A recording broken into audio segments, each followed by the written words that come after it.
The first time I married Alessandro Rosso, I thought I was signing a business arrangement with a dangerous man and a perfect suit. The second time I sat across from him with papers between us, I knew better. Men like Alessandro did not build empires with raised voices. They built them with patience, with silence, with the kind of stillness that made everyone else move first. He had given me a wedding ring, a deed to my bookshop, and a year of careful distance that hurt more than cruelty would have. So I hired a lawyer. I told myself I wanted my name back, my life back, my small apartment above the shop to feel like mine again. I told myself I was tired of being protected in ways that looked too much like abandonment. Then I signed the divorce papers with a hand I could not quite make steady. Alessandro looked at my signature once, then he tore the papers in half. And before I could breathe, the locked door behind me clicked, his men drew their guns, and my husband said very quietly, "Now we know who wants you dead." The first thing I noticed was not Alessandro. It was the room. Men who had spent their lives pretending not to be afraid were pretending even harder in that office. The air had the hush of polished wood, expensive whiskey, and violence with good manners. A wall of windows looked out over lower Manhattan, where rain pressed the city into silver and black. No one touched the drinks on the sideboard, no one sat without permission. At the center of all that quiet, Alessandro Rosso stood behind his desk, with one hand resting beside a leather folder that contained my divorce papers. My husband looked exactly the way loneliness would dress if it had money. Dark suit, white shirt, no tie, a gold watch he never checked because people checked themselves around him. His face gave away nothing except fatigue at the corners of the eyes, which I had only learned to spot because I had spent a year studying him the way people study whether they might need to survive. "Lucia," he said, no warmth, no coldness either, my name flattened into control. I set my wet umbrella by the door and refused the chair his lawyer pulled out for me until I had taken off my coat myself. That was one of the first rules I had learned in Alessandro's world. If you let someone else move your things, they started believing they could move you. The lawyer cleared his throat. "If you would like me to review the settlement terms once more." "I read them already," I said. His brows lifted slightly. Men in those rooms always expected women to sign first and grieve later. My father had raised a bookseller. Contracts were only stories with better tailoring. I sat. The porcelain coffee cup in front of me had a thin crack running from the rim to the handle. White glaze split like a line of old lightning. I had brought it from the club bar downstairs because I needed something ordinary in my hand, and because whiskey at 10 in the morning felt like losing a moral argument with the day. Alessandro's gaze touched the cup for a second, then me. "Your lawyer explained the arrangement," I said. "He did. Then why am I here in person?" His mouth almost moved. "Because some things should be witnessed." That answer was wrong in 3 different ways, and we all knew it. The lawyer opened the folder and turned the pages toward me. The top sheet carried my married name in neat serif type, Lucia Rosso. I had never once become used to it, not on bank mail, not on tax forms. Not on the silver-edged invitations his people sometimes sent to charity events I never attended. My hand shook once when I reached for the pen. I hated that he saw it. I knew he saw it because his fingers tightened, just briefly, against the desk. The marriage had been legal. The reasons for it had been less clean. My father died, the landlord who wanted my bookshop out suddenly changed his mind, and Alessandro Rosso proposed a courthouse wedding with security at both exits. He had told me it would solve several problems at once. He had not lied. He had simply neglected to mention what new problems would take their place. I read the last page again, then I frowned. The lawyer noticed and leaned in. "Mrs. Rosso, Clause 7 contradicts Clause 2. Silence. The kind that falls in rooms full of armed men when one person forgets her place." I looked up. "You can't assign me sole commercial rights to Belladonna books and then add review authority from the Russo Holdings Trust on the next page. That's not a transfer. That's decorative control." The lawyer blinked. Across the desk, Alessandro did not move at all. I took the pen, crossed out the line, and corrected the phrasing in the margin with my own hand. Then I initialed beside it. No one in that room breathed loudly enough for me to hear. I signed at the bottom. My hand was still shaking, but the signature was legible. "There," I said, sliding the paper forward. "Now it means what it pretends to." The lawyer looked as though I had slapped him with a dictionary. Alessandro said, "Leave us." The lawyer stared. "Signor, now." He gathered the rest of the documents too quickly, nearly dropping them, and disappeared with the two men at the wall. The door closed. The lock turned from outside. I should have found that alarming. Instead, I looked at my husband, at the rain behind him, at the exact centered placement of everything on his desk, except the page I had just corrected. "You were going to let that stand?" I asked. "No, you might have said so before I fixed your lawyer's work." One of his brows shifted. "You think I wanted the correction? I think you wanted to see if I'd read the paper." That earned me a longer silence. Then Alessandro picked up the sign page between two fingers. My signature looked small beneath his name, smaller than the marriage had ever felt. "You're angry," I said. No, that was either a lie or a warning. It was an answer. Rain tracked down the windows in hard silver lines. Somewhere outside the office, a phone rang once and stopped. I noticed then that his cuff was unfastened on the left side, the plain white edge marked faintly red as if he had brushed against someone else's bleeding morning. My pulse changed. "What happened?" "Business. Convenient word. Useful one." I stared at him. At the man who had married me to solve a problem and spent the next year visiting my shop only after closing, always standing in the doorway with that same impossible restraint. As if my bookshelves were more dangerous than guns. "If you wanted the divorce," I said carefully, "you could have mailed it." Something in his face sharpened. "I never said I wanted it." The sentence hit me low and strange. Before I could answer, the office door burst open and one of his men stepped inside, pale under the olive of his skin. "Boss," Alessandro did not turn. "How many?"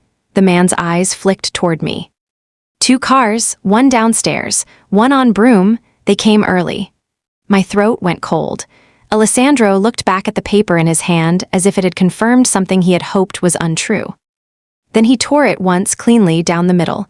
The sound was small. Paper should never sound that final. He tore it again. Then once more, until my signature was nothing but white scraps between his fingers. "What are you doing?" I whispered. He dropped the pieces onto the desk and met my eyes. "Finding the leak." I stood so fast the chair legs scraped. "You used me," his jaw locked. "I protected you. By letting me think, yes." The office seemed to shrink around us.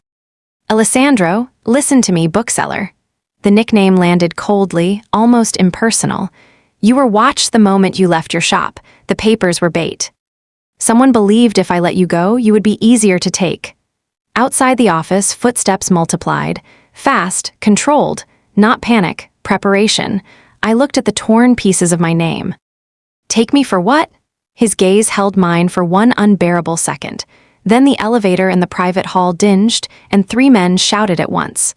Alessandro drew his gun from beneath the desk. "For the ledger your father died hiding," he said, and the heavy office door slammed shut behind the last of his guards like the sound of a life closing. By the time the shooting started downstairs, I was thinking about invoices. That was not bravery, it was habit. Belladonna Books had survived flood damage, a landlord who counted mold as charm, and 6 consecutive winters in a neighborhood where people still wanted paperbacks, but not enough to pay rent on time. When fear arrived, my mind reached for shelves, numbers, receipts, the sort of order a person could repair with both hands. Unfortunately, Alessandro's world had different accounting methods. He moved me into a private apartment above his Mulberry Street social club before sunset. With 2 guards in the hall, and a woman named Teresa in the kitchen, who made espresso strong enough to resuscitate the dead. From the window I could see the awning of my shop 2 blocks away, the brass letters of Belladonna Books shining through rain. Normal life looked staged from up there. Too neat, too well lit. Like a set waiting for actors who had forgotten their lines. Alessandro arrived after dark. He came in without knocking because he owned the building and most likely the locks. I was standing at the sink with my cracked coffee cup in hand, wearing one of Teresa's cardigans and fury I had not yet found a useful place to put. "You let me sign," I said before he could speak. "I needed them to move, so you decided terror would be efficient. It usually is." I laughed once sharply.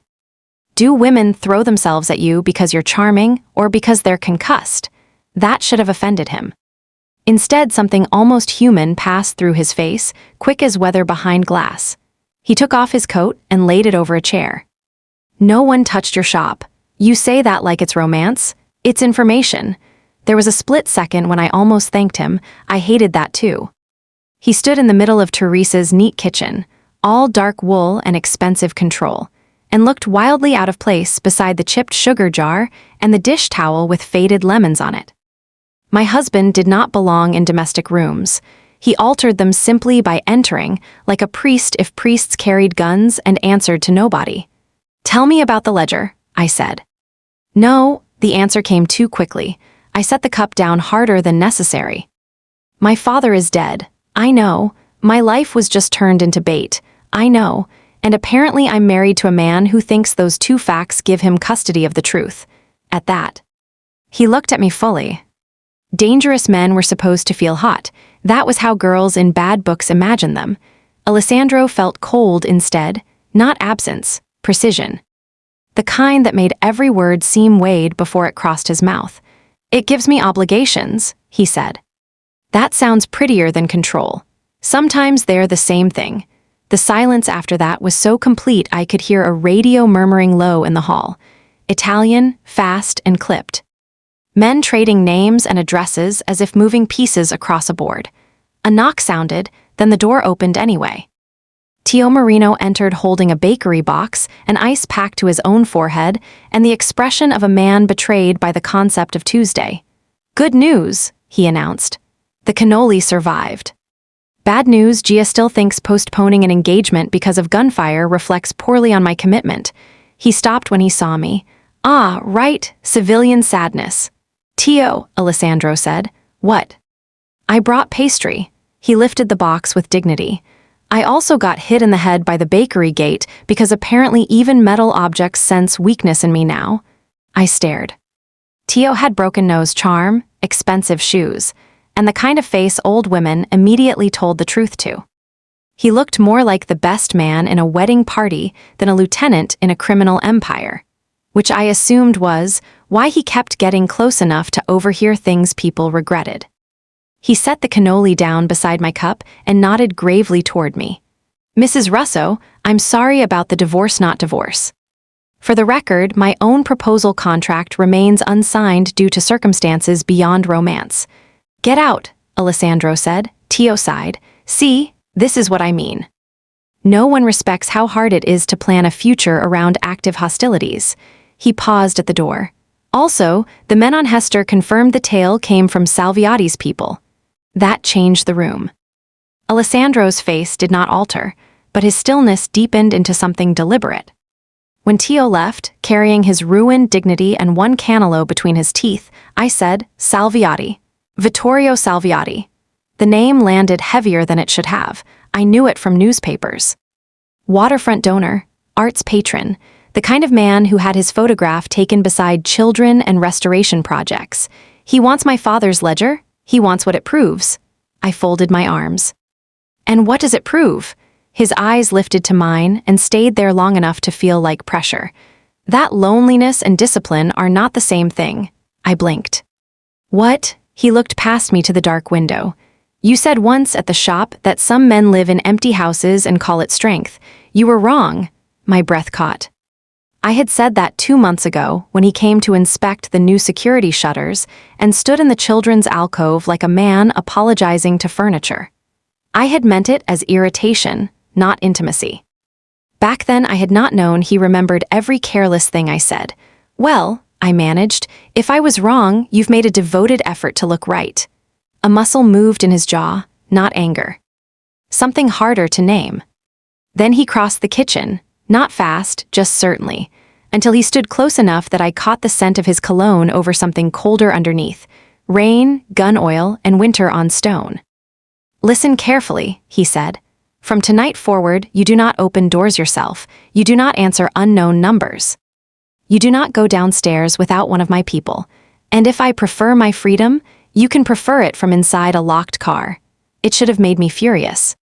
Instead, it made something low and unwelcome in me go quiet, because that was the trouble with Alessandro. He never performed care, he only enforced it. I stepped back first, hating that he noticed. You married me for the ledger. His answer took too long. I married you because refusing would have gotten you killed. That was not the same thing, we both knew it. He turned to leave. At the door, with one hand on the knob, he said, "Sleep here tonight." It was not an invitation, not even a command, more dangerous than either. "Will you?" I asked. He looked over his shoulder. "No," he said. "If I stay, no one rests." Then he left me in Teresa's warm kitchen with the crack in my cup, the taste of bakery sugar, and the unmistakable shape of his control settling over the entire block. By midnight, there were 4 more men outside Belladonna Books, 2 on the roof across the street, and a black car idling below my window. No one had asked my permission. No one, apparently, needed to.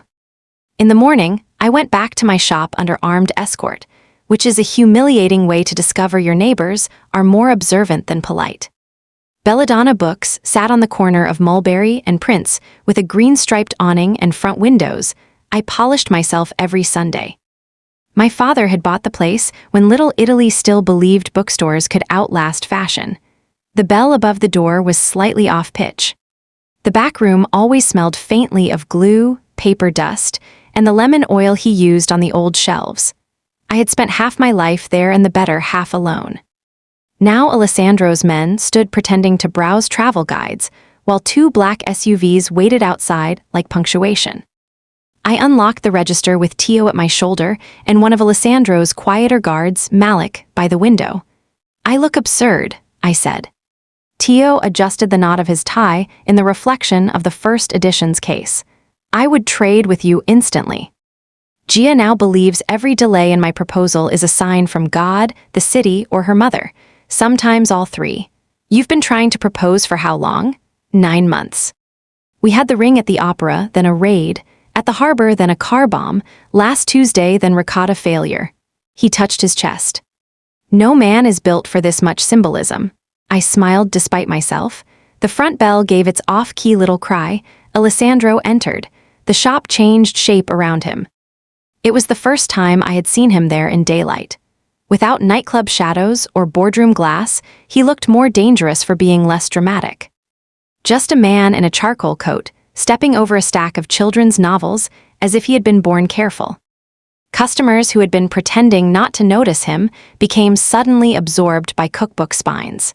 He removed his gloves finger by finger and looked at the back room. "We start there. I should have objected to being ordered around in my own store." Instead, I led him through the archway into the office where my father used to repair bindings and curse at receipt printers. The ledger, when I finally saw it, was not a ledger at all. It was a 16th century missal with flaking leather corners and 3 slips of paper tucked inside the spine. My father had taught me early that the safest way to hide anything was inside something boring to the wrong audience and sacred to the right one. Alessandro laid it on the work table with surprising care. "Where did you get that?" "In your stockroom wall." I turned. "My what?" "We found a false panel behind the oversized atlases." I stared at him. "And you were going to mention this when?" "When you stopped trying to divorce me in conference rooms." That answer was so irritatingly balanced between honesty and avoidance that I nearly admired it. He opened the book. Between Latin prayers and hand-inked borders, my father had written tiny notations in pencil. Dates, initials, dock numbers, some in English, some in Sicilian dialect. One line in my father's quick slanting hand that made my stomach drop because I recognized the pressure of fear in it. "She will not know who to trust." "Lucia," Alessandro's voice cut quietly through the room. "Can you read this?" "Yes." "Can you read it without guessing?" I looked up sharply. That sounded insulting. It was specific. I bent over the page. The Sicilian shorthand was ugly but decipherable. The sort dockworkers used when they wanted family members to understand and lawyers not to. My father had been born in Palermo, raised in Brooklyn, and changed his vowels depending on danger. I knew his disguises. I had grown up listening. "This isn't inventory," I said slowly. "It's route tracking, boats, containers, false manifests." My finger paused over one set of initials repeated 4 times. V.S. Alessandro said nothing. That told me enough. I kept reading. Someone in customs, someone in parish charities, someone inside. I stopped. Inside what? Inside your family. The temperature in the room changed, not outwardly. No shout, no broken glass. Just Alessandro going so still I heard the building settle around us. I looked up and saw something unfamiliar cross his face. Not surprise, exactly. More like old certainty hardening into pain.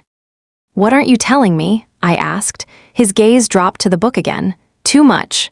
I wanted to throw something at his beautifully structured head.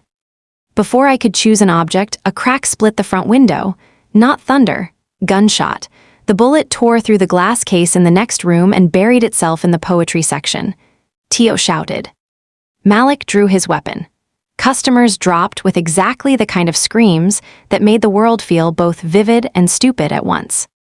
Alessandro's hand hit the back of my neck before my body fully understood danger. He pushed me down behind the work table with one hard, controlled movement and covered me with his body just as a second shot shattered the upper pane. I felt the impact in the floorboards. "Stay down," he said. The command went through me like electricity. From the front room came Tio's outraged voice, "Not the signed editions, you animals."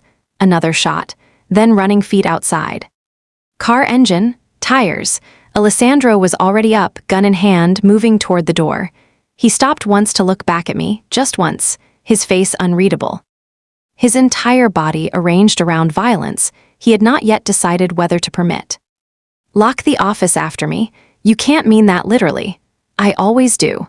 Then he was gone into the broken light and shattering quiet of my shop. And I knelt among old paper and splintered glass with my father's hidden book open beneath my hands, knowing 2 things at once. First, the divorce had never been the real danger. Second, whatever my father had hidden in these pages had been important enough to put bullets through my windows in broad daylight. The fast mystery was narrowing. The slower one had just learned my name. My hands were still shaking when Alessandro came back. Not from fear, though that was there, acid bright and practical. From the delayed, understanding that his body had covered mine before thought could have. Men did not move like that for people they considered administrative. He shut the office door behind him and turned the lock himself this time. There was blood on his knuckles. Not much, enough to make my pulse trip. "Is that yours?" No, the answer should not have relieved me. It did. Tio appeared a second later, carrying a dust-covered bridal magazine from the front display and an expression of personal betrayal. For the record, if Gia sees the hole in the engagement issue, she's going to interpret it as another omen. He stopped, took in the room, then held up both hands. "I'm leaving." "You both have the faces people get right before the emotional part." "Tio," Alessandro said. Yes, yes, gunman dumped the bike on broom, plates false. 1 shell recovered." Malik's outside pretending not to terrify old ladies. "Also, I lost the ring again." "You lost?" "It bounced off the cookbook tower during the second shot." "I'm choosing to believe fate is flirting with me." He vanished before I could answer.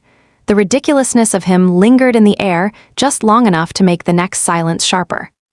Alessandro leaned both palms on the work table. The hidden missile lay open between us like a wound with handwriting. "You asked why I married you," he said. I folded my arms because it was better than reaching for something less safe. "Yes, because your father found this. That explains the ledger." "Not the wedding."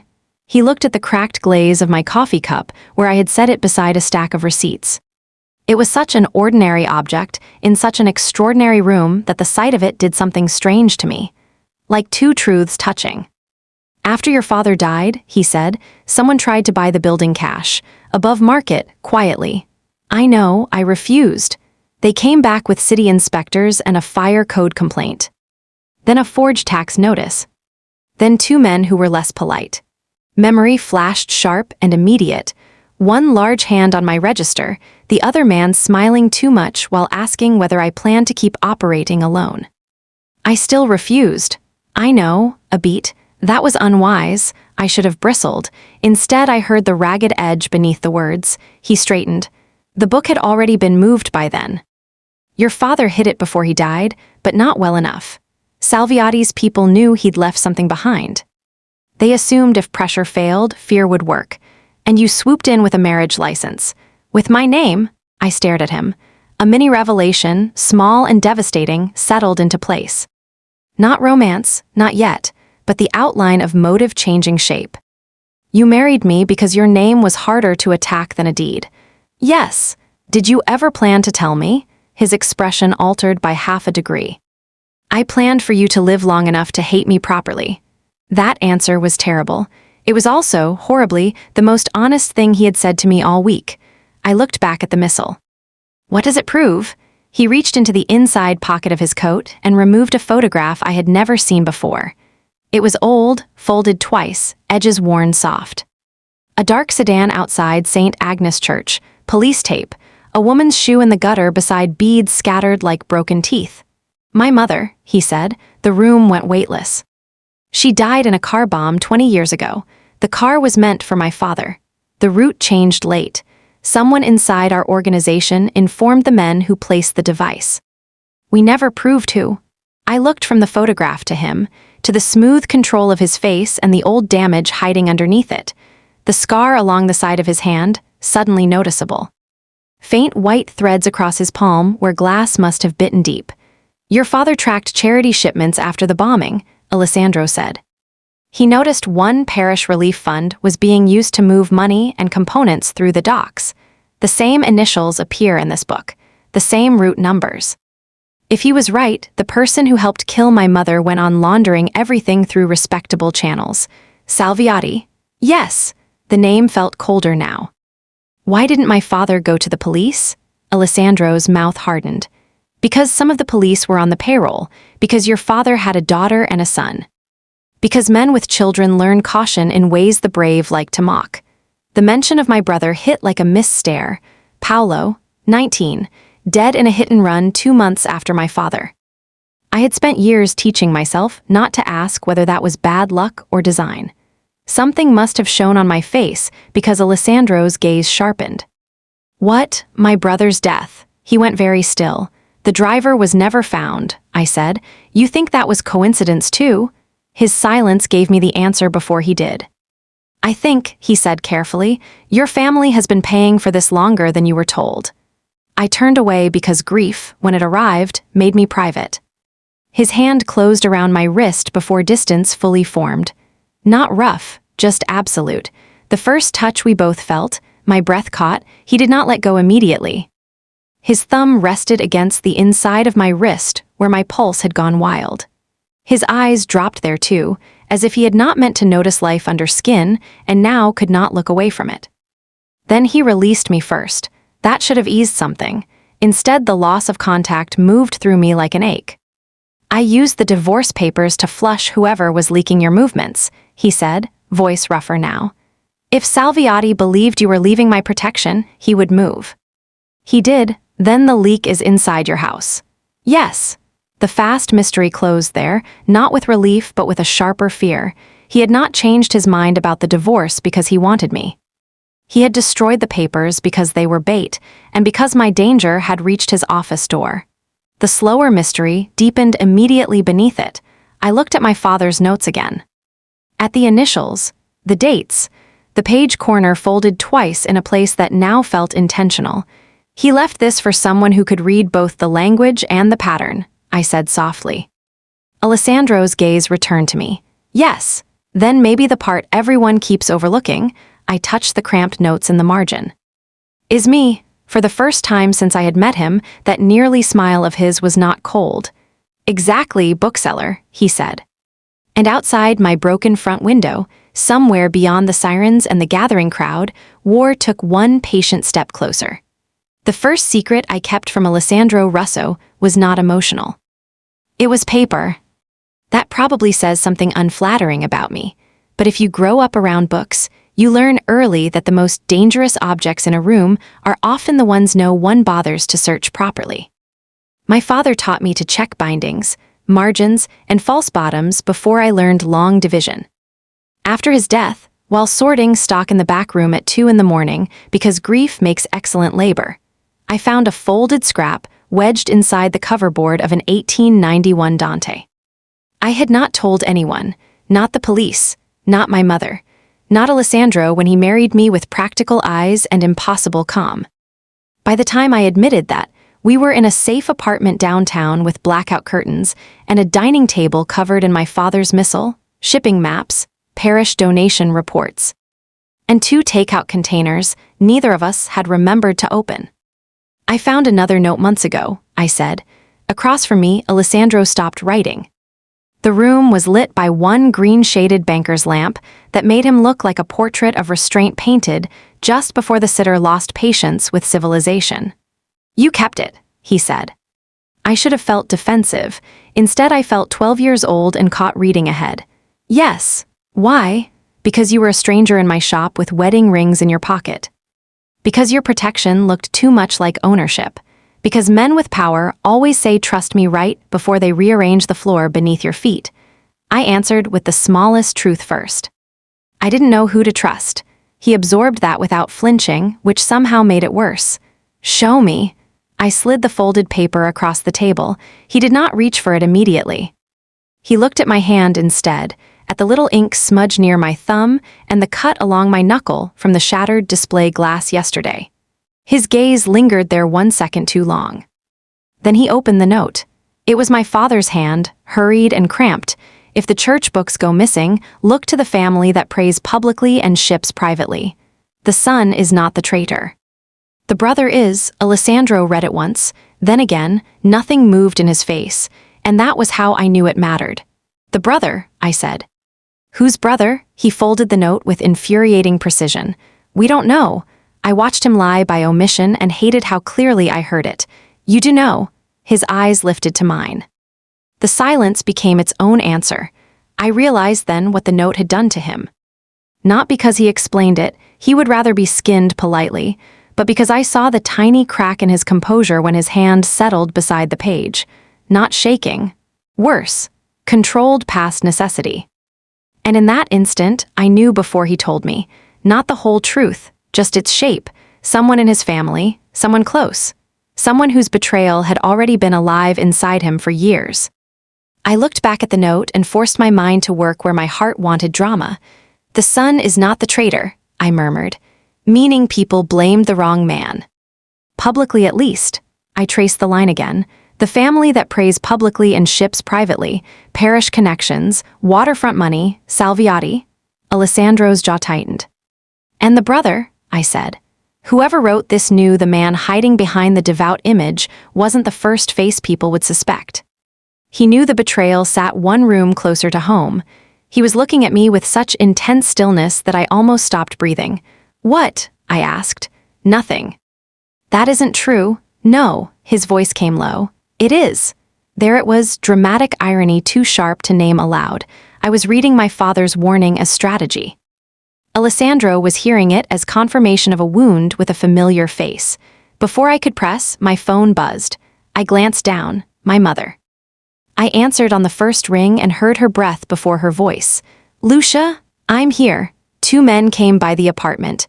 Every muscle in my body locked. She hurried on. I didn't open the door. The super called me first. They said they were from insurance, asking about Papa's records. Her voice wavered. Why would insurance want church books? I stood too quickly, the chair scraping back. Alessandro was already on his feet. Ma, listen to me, I said. Go downstairs to Mrs. Cavallo's. Right now, don't take the elevator. Don't collect anything. Lucia, please. She obeyed because daughters only get one tone like that with their mothers and spend years recovering from it. When I hung up, Alessandro was already speaking into his phone in fast Italian. Addresses, names, orders that arrived clipped and precise. He ended the call and looked at me. She's covered. You can't know that. I can. I hated that some part of me believed him without argument. The food on the table had gone cold. The air in the room felt thinner than it had 10 seconds ago. I pressed the heel of my hand against my breastbone as if that could slow anything meaningful. I should have told you sooner, I said. Yes, the frankness of it snapped something in me. You could at least pretend to comfort me. He crossed the space between us then, just a few steps, but in Alessandro's world few things were ever truly small. He stopped close enough that I could smell soap and starch and the iron edge of the city still clinging to his coat. "Comfort," he said quietly, "would require lying." My throat tightened.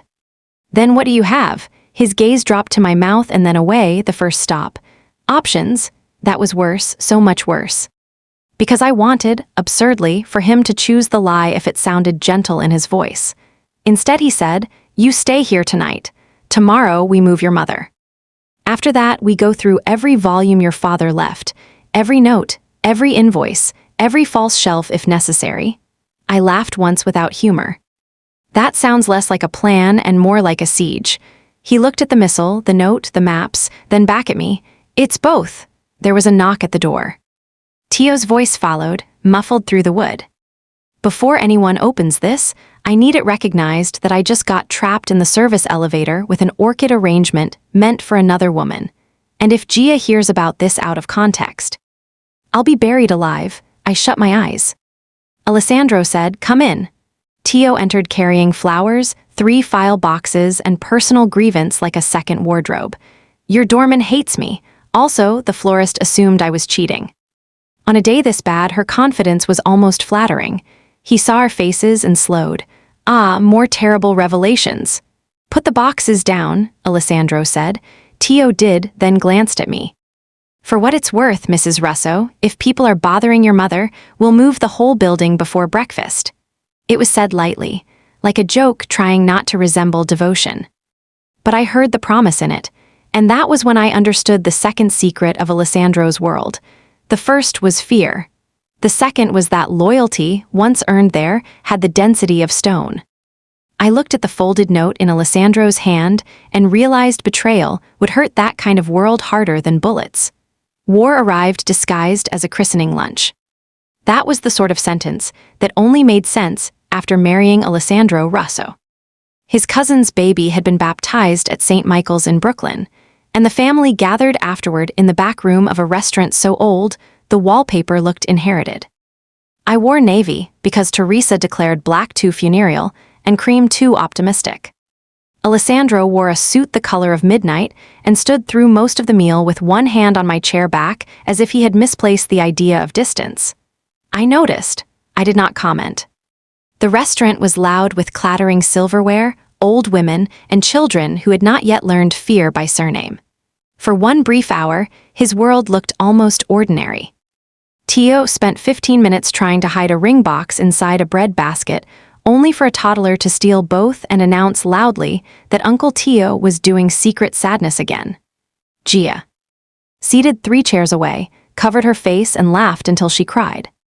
"I am cursed," Tio said to no one and everyone. "You are theatrical," I told him. "I would rather be shot," he said. 2 minutes later, someone tried. The first bullet took the mirror behind the bar. The second shattered a wine bottle over the priest's abandoned chair. Screams split the room. Chairs overturned. Children were dragged under tables by mothers moving faster than faith. Alessandro did not shout. He simply turned, one arm banding hard around my waist, and took me to the floor behind a pillar before my body knew the script. His gun was already out. His face had changed, not wilder, not louder, just stripped down to the part of him built for immediate harm. "Stay under me," he said. That should not have sounded intimate. It did. Men rushed the rear entrance. One of Alessandro's cousins tackled the nearest shooter into the coat rack. Tio, still clutching his stupid ring box, hauled Gia and the toddler into the kitchen while swearing at God, carpentry, and his own romantic timing. A third man came through the side hall. He saw me. That changed something in Alessandro I had only felt at the edges before. There are kinds of violence that announce themselves. His did not. It focused. The whole room seemed to narrow around the fact of him moving toward the threat. He left my side for 3 seconds, maybe 4. Long enough to disarm the man with brutal efficiency and drive him through a linen cart hard enough to crack wood. When Alessandro came back, there was blood on his cuff and sauce on his sleeve, and a look in his eyes that made my pulse turn liquid. "Lucia, I'm here." His hand came up to my face and stopped before touching the second stop. He looked at me like a man standing one step from prayer and furious about it. Then the room shifted again, more shouting outside. A car engine, return fire. We were moved through the kitchen, out the back alley, into a waiting sedan that smelled of leather and adrenaline. Gia and the baby went in one car, Tio in another, still yelling that if he died before proposing he would haunt all of us irresponsibly. Alessandro got in beside me and slammed the door. The car took off hard enough to throw me against him. For one paragraph of time, I understood his point of view without him offering it, because you corrected the clause instead of begging. Because you looked at a broken contract and saw language before power. Because when the room froze around my name, you did not. Because I have spent a year trying to keep one woman alive by staying far enough away not to want anything impossible, and every mile of restraint has made the wanting worse. Then we were back inside my body, and his hand was at the nape of my neck, checking for blood. "I'm fine," I said. "Where? It isn't mine." His mouth tightened at the answer because he knew exactly what I meant. The safe house in Queens looked like it belonged to a retired dentist with excellent roses and no imagination. Inside, it held reinforced doors, 2 armed guards, and one upstairs bedroom that Teresa had stocked with fresh sheets and practical despair. I stood by the window while Alessandro spoke with Malik in the hall. Fast Italian, one name repeated twice. Carlo, his cousin, the one who had insisted on the christening venue. When he came back in, I said, "You suspect family." "Yes," the word sat there between us like a blade laid flat. "And you still brought me." His eyes went to my dress, where red wine and someone else's blood had dried dark at the hem. "I bring you because leaving you is worse." That was not careful enough to be accidental. Neither of us moved for a second. Then I said the wrong thing because it was safer than the right one. "You make terrible comfort sound almost romantic." "I'm not trying to be romantic." I noticed. His gaze dropped to my mouth and stopped again, the 3rd time. He stepped closer. Then stopped himself once more, shoulders tightening under the coat he still had not taken off.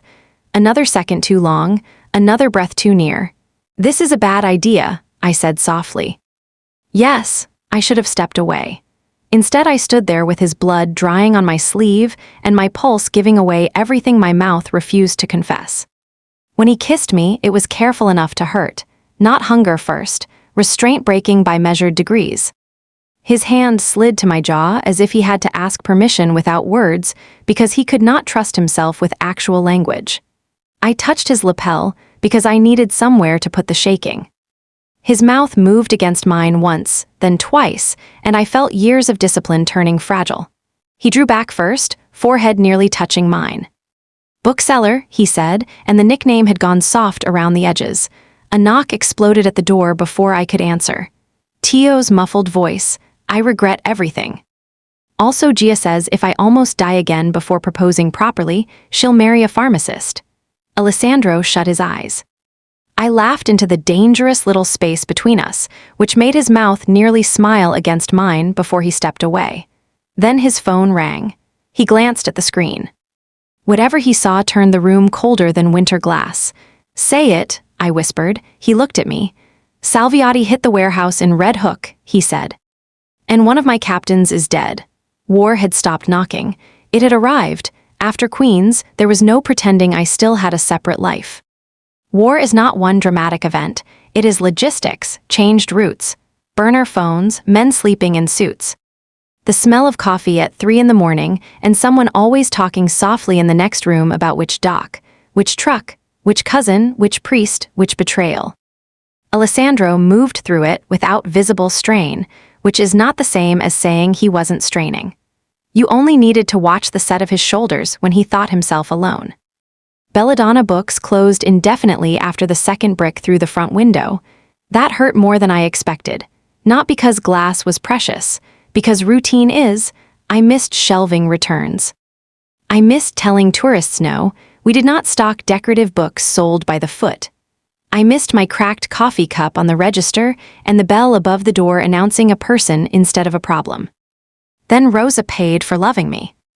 Rosa DeLuca had worked my front desk every Saturday for 8 years and possessed 3 forms of vision: nearsightedness, moral clarity, and the supernatural ability to detect bad men beneath expensive coats. She was leaving her apartment in Nolita when two bikers cut the brake line on her son's delivery van parked outside. They meant the message for me. Her son swerved into a hydrant and broke his collarbone. Rosa escaped with stitches and enough fury to keep the emergency room entertained. When Alessandro told me, I sat down without meaning to. "It should have been my car," I said. "Yes," he said, no lie, no softening, just the brutal respect of reality. That night, I found him on the back steps of another safe house in Staten Island.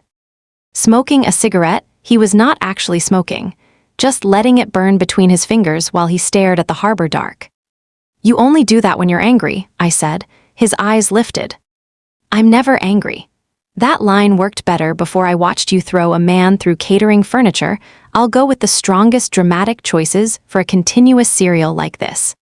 A partial reveal that confirms who Carlo is to Salviati, without yet detonating the full brother mystery, real emotional physical escalation between Alessandro and Lucia.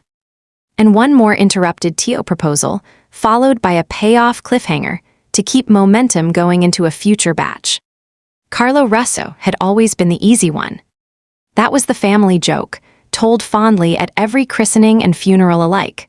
Carlo, who remembered birthdays, who taught the younger cousins to swim off the pier in Sheepshead Bay, who cried at his own wedding so hard the priest had to pause the vows.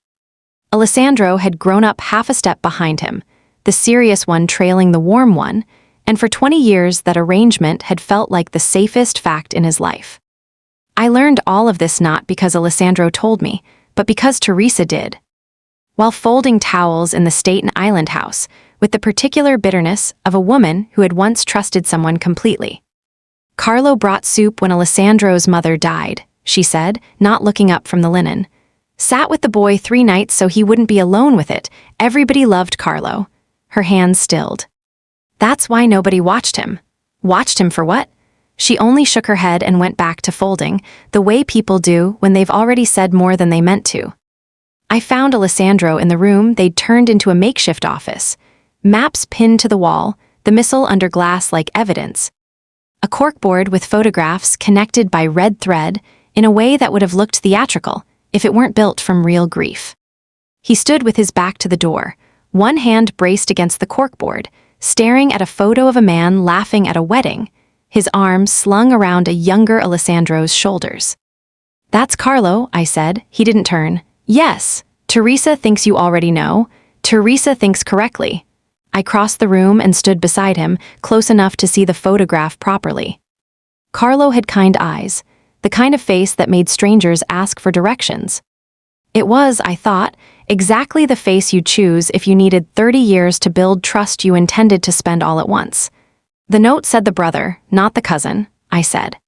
"Carlo's mother and my mother were sisters who didn't speak after Carlo's father married into the Salviati family business 20 years ago. Old grudge. Older money."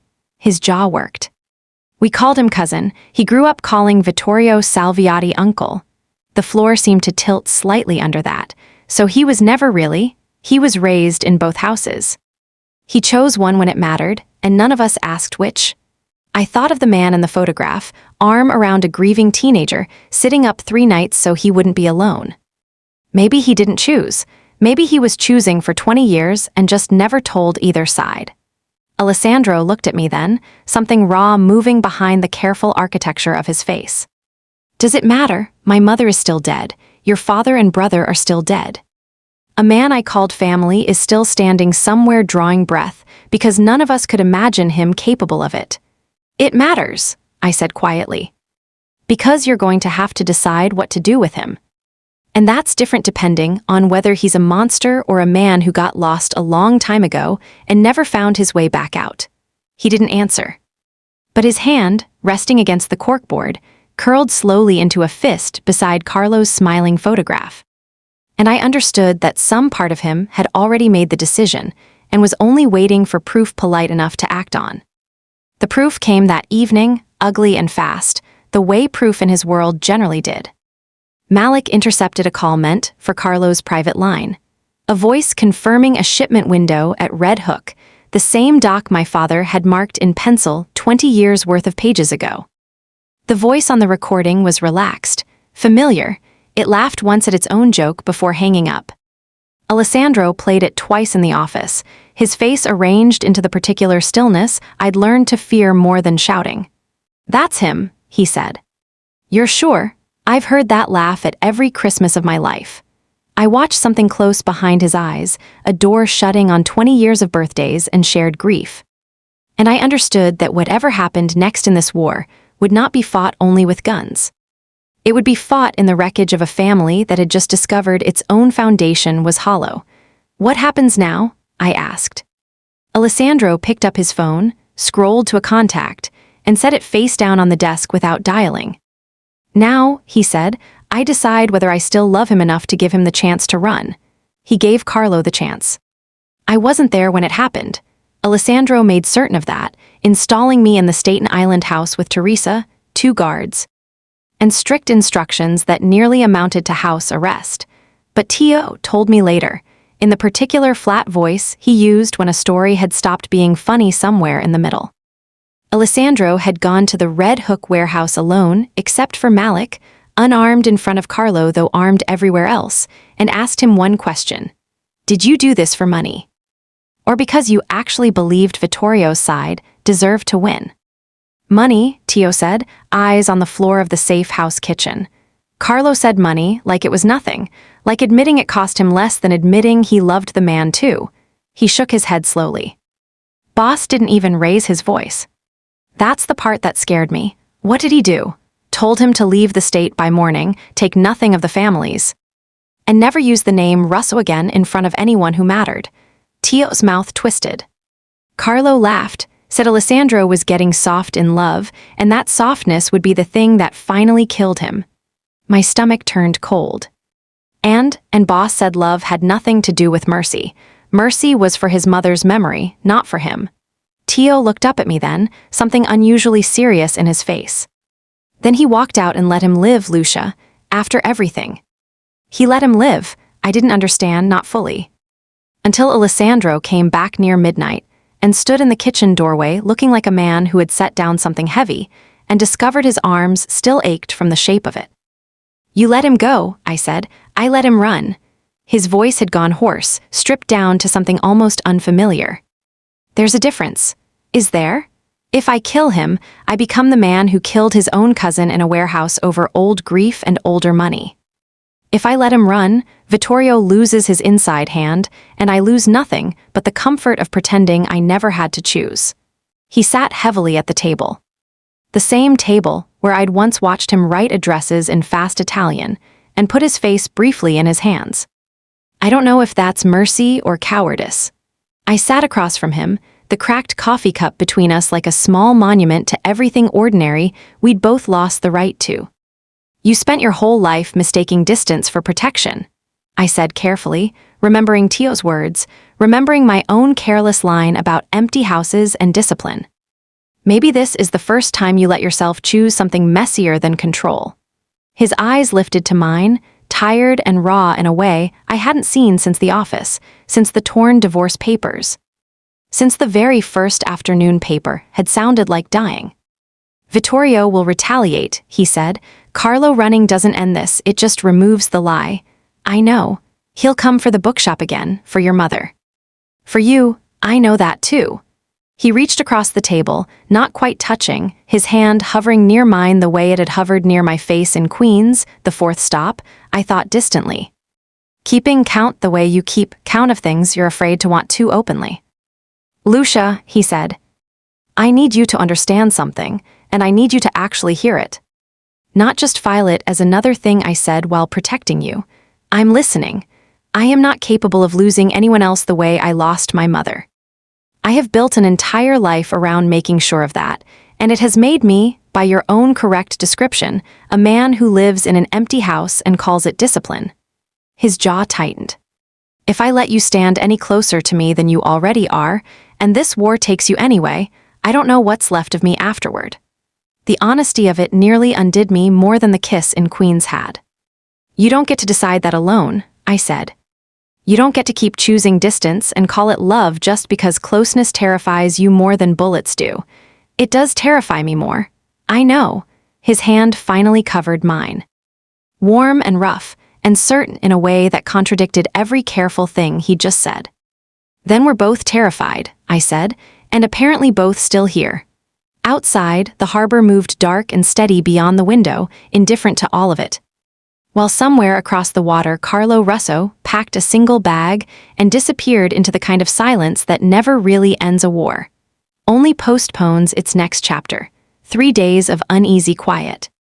Followed the kind Alessandro distrusted more than open violence, which was how Tio ended up trying to propose to Gia for the 5th time in the middle of a stakeout. It started, as these things tended to in his world, with a stolen moment that immediately stopped being stolen. We had gathered at the Staten Island house under the pretense of dinner, Teresa's cooking, low candlelight, a fragile 2 hours pretending to be a normal family instead of a fortress under siege. Gia had come with Tio, lovely and laughing in a green dress. Utterly unaware that Tio had spent the entire drive over rehearsing a speech he'd already ruined 4 separate times in increasingly spectacular fashion. He chose the moment between the pasta and the dessert, dropping to one knee beside her chair with the ring box trembling slightly in his hand. His voice cracking with real feeling under all the usual performance. "Gia, amore mio, I have tried to do this in opera houses and bakeries, and a service elevator I'm still apologizing to the building for.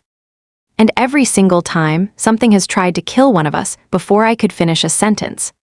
So tonight I'm just going to say it fast, before God or Vittorio Salviati can interrupt me again." The front door slammed open. Malik's voice cut through the kitchen, urgent and low. "Boss." Movement on the perimeter. 2 vehicles, no lights. Tio, still on one knee, closed his eyes with the weary patience of a man being personally tested by the universe. "I would like the record to show," he said, "that I did not even get to the question." Alessandro was already moving. Gun drawn from somewhere beneath his jacket, with the same unhurried precision he brought to everything. "Lights off, everyone away from the windows." Gia grabbed Tio's collar and hauled him up off the floor with the brisk efficiency of a woman who had clearly done this before. "We will finish this conversation," she told him, "when nobody is currently shooting at us. I am setting that as a condition of marriage." "That's not a no," Tio said hopefully, ducking behind the counter beside her. "It's not a no," she agreed. I found myself pressed against the wall beside Alessandro near the back hallway, his arm a steady bar across my front, his attention split between the dark windows and, briefly, me.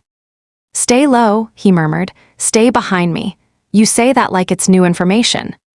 "It's never new information with you, you just keep forgetting to listen to it." Outside, the headlights finally swept the gravel drive and stopped.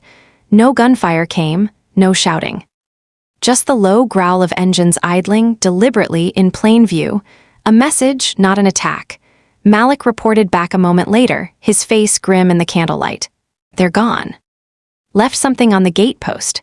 Alessandro went out alone despite my protest, and came back holding a single white rose with a black ribbon tied around the stem. The kind sent to funerals. The kind that meant exactly what it looked like it meant. A note was folded into the ribbon.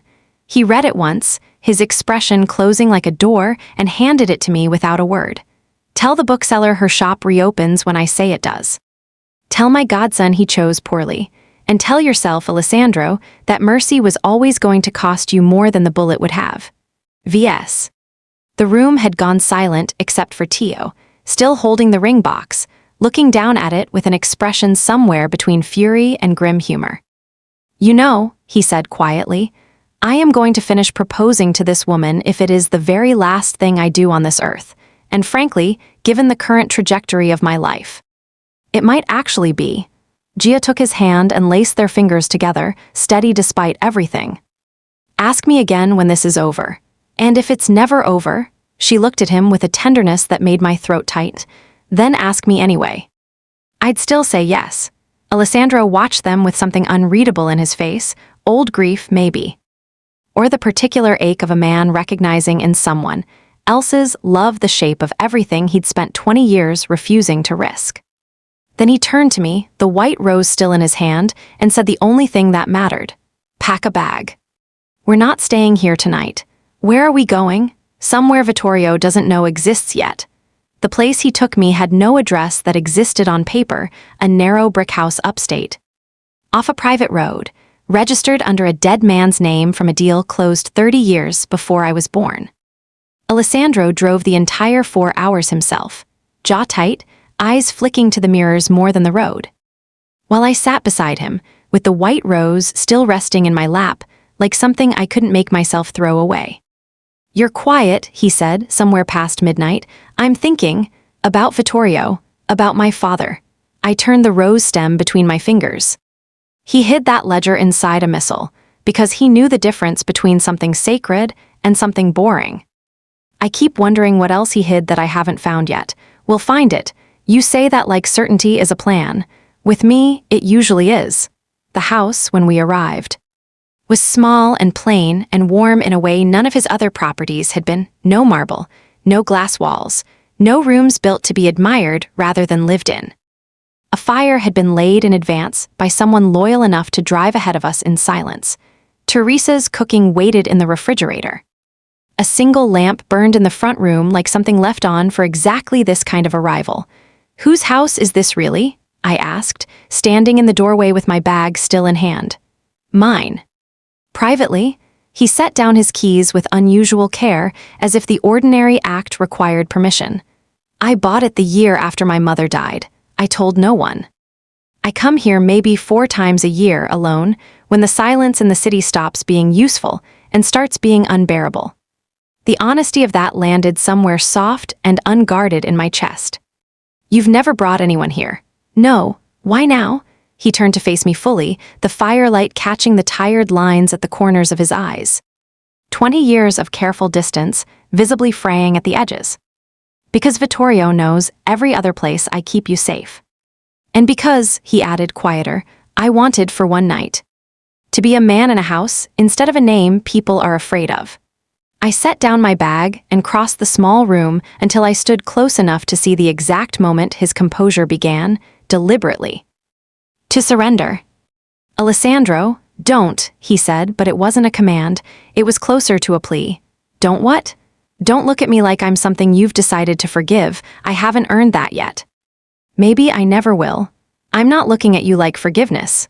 I reached up and laid my palm flat against his chest, over the steady, too fast beat of his heart.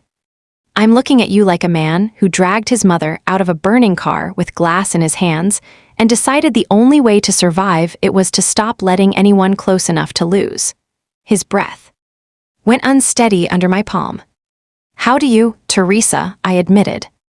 "And you, a little, every time you go still in a way that has nothing to do with danger."